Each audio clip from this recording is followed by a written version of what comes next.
So, good day po sa lahat.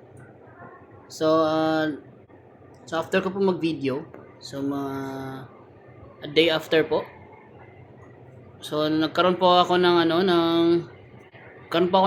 blue screen sa drive. So, pina-format ko pa po yung computer.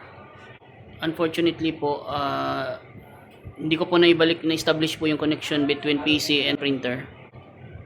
So, yun lang po. So, good day po sa lahat. So, ito po yung 60cm DTF printer ng Bohol. So, nagamit po ito ng 7 days.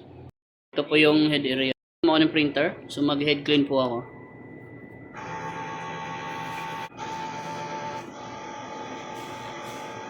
So, after ko mag-head clean, so mag-nozzle test ako.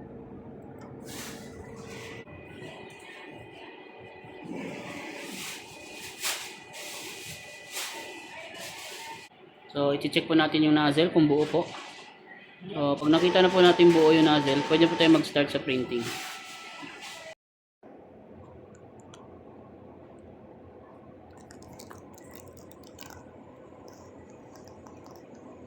So, yung DTF natin nakakabit dito sa AVR.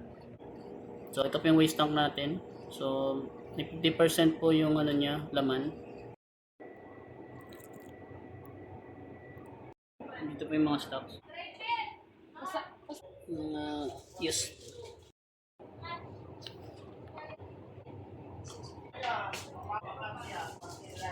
Dito po yung production output. So, updated naman po.